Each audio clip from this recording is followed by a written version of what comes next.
So we have Corvette seats in it. Next up, steering wheel. So let's put in a steering wheel, and then while we're here, we'll throw in a radio since we got the battery disconnected. So step one, disconnect the battery. I've waited a couple minutes. Now we're ready to work on this. I have the key in the ignition so I can turn it.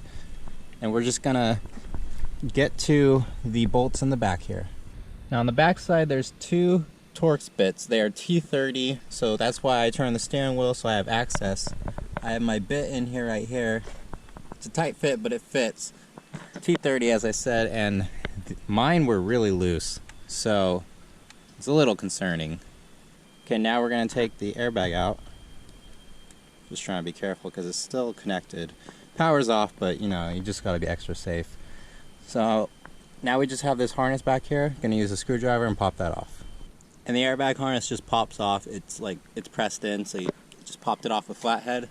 Set the airbag down over here. Face up. If you face it down and it goes off for any reason, that force is going to push it up. But if it shoots up, well, the airbag's not going to go anywhere because of physics. And now to take off the steering wheel, it's a 21mm nut. Take my impact. And that just makes quick work of it. We just picked up this steering wheel puller. We rented it from the parts store. So now we set it up, we thread into the open holes here. We use the main shaft here to lock it in, so now we have a puller, 13mm. We tighten it down. Now all I have to do is keep tightening this and it will pop off. I will say these ones on the end, do not tighten them that tight. You want them all the way down, finger tight. Not any more than that. You do not want to strip out your steering wheel holes here. Alright, so now we just tighten it. I guess I could use an impact, but we'll just do that. And hopefully you caught that loud noise, but it popped off. Steering wheel is loose, so it does not take much at all, but yeah. Alright, now we'll just remove this so you can see exactly how it comes off. And there we have it. That popped off. Set that aside, we'll put everything back where it's supposed to go. And now, if we loosen the nut, the steering wheel comes right off. So we have the clock spring back here, and then this is the airbag harness.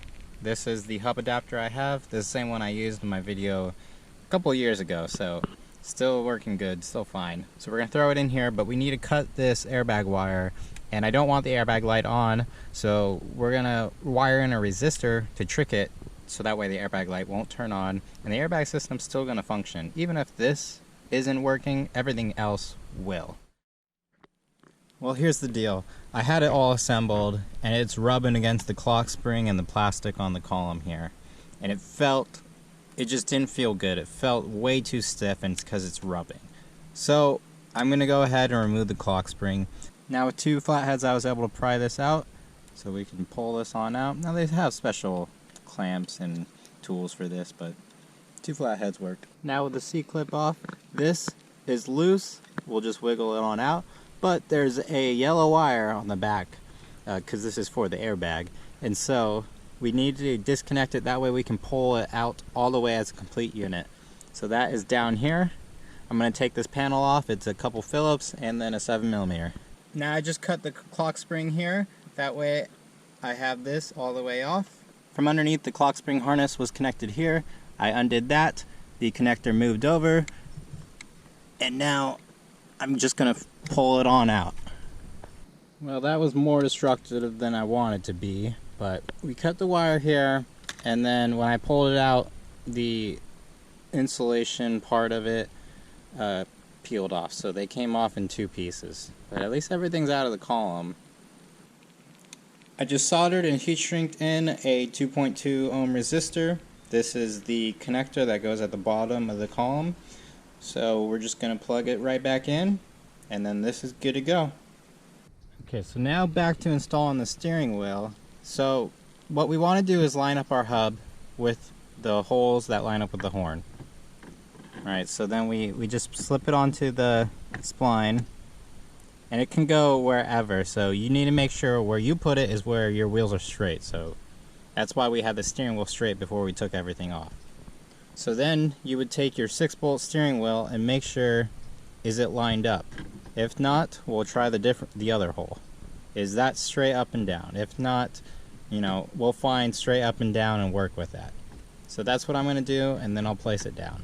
Okay, I have it lined up. I got the bolt in where the top would be, and that is pretty straight. Alright, and I just finished taking a file and a razor blade to knock off the 4 ribs that were up here, and then I filed down the surrounding and the inside, so the thickness of this. That way, now the hub fits on perfectly. I can put my steering wheel on and it doesn't rub against the steering column. So let's blow this out, start wiring the horn up. Well, so working on the horn wiring, and the hub I have comes with this plastic piece, this wire, and unfortunately that plastic piece broke from trying to tighten down with it rubbing against the clock spring and whatnot. So that's not going to work. Now I took the factory one from the factory steering wheel, cut it off, cut this much off. So it's about the same length as the old one, just a little bit longer. I got my connection here so I can plug it in to the quick release. I'm going to solder that up, heat shrink it on, and then we'll be good to go. Quick demo of how the horn works and how I'm setting it up. So I have the hub here. I have my quick release. The quick release has 2 wires on the back.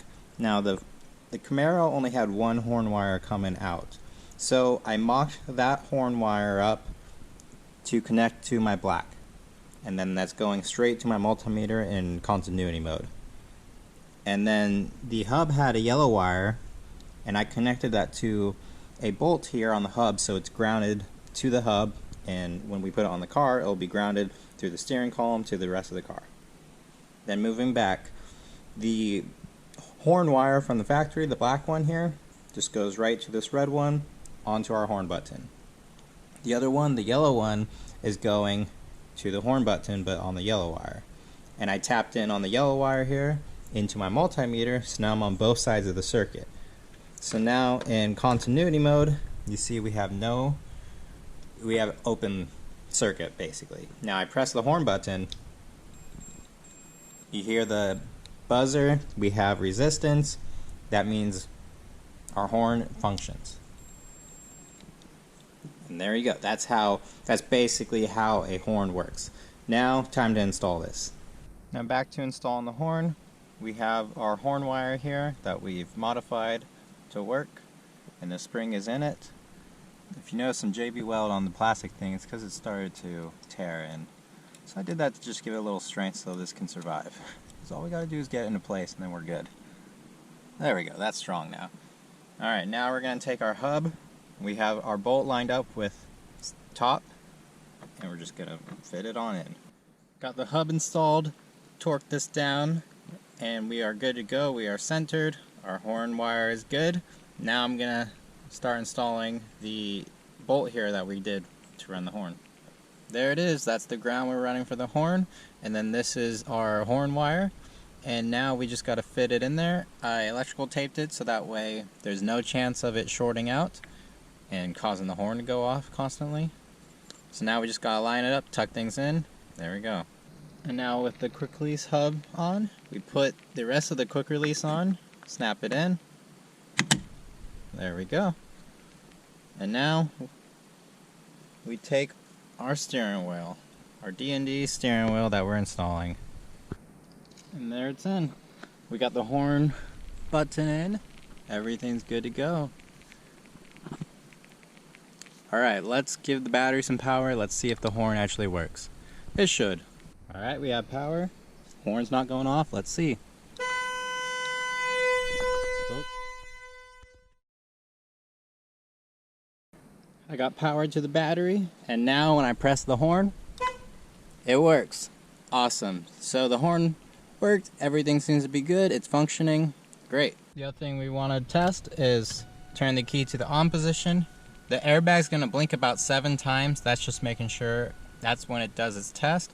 And then if it goes away, that means we're good. So our resistor seems to be working. No airbag light. Perfect. It's been about a day. We got the steering wheel in, as you saw. And I went ahead and installed a Bluetooth radio. This is just the radio I always use. You can find them used on Amazon for like half the price, like 10-20 bucks. So scooped it up, used the existing mounting stuff that was in here for the aftermarket radio, made it work, wired it up.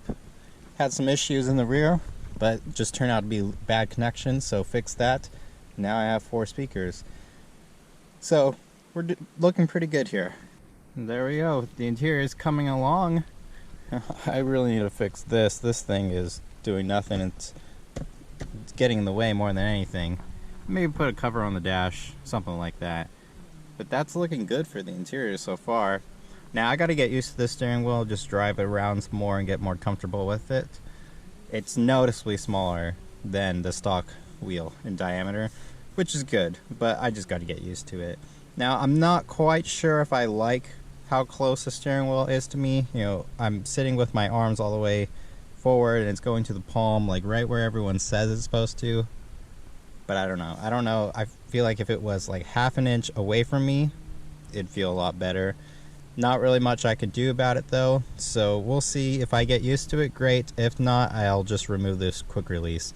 So I don't really need the quick release, although it does make it a lot easier to get in and out. Now, I can't really undo it with one hand here, as you see, but with 2 hands, comes off, makes the pop, put it in, and we're in. And I did end up changing these to the correct hardware. I had different ones on when I filmed the clip putting it on, so we're correct now. Maybe we're rubbing back here, but that will just self-clearance. That's the only spot, but otherwise steering wheel feels great. There we go, final shot of the C4 seats with the new DND steering wheel and the NRG quick release. Thanks for watching. I'll see you in the next one.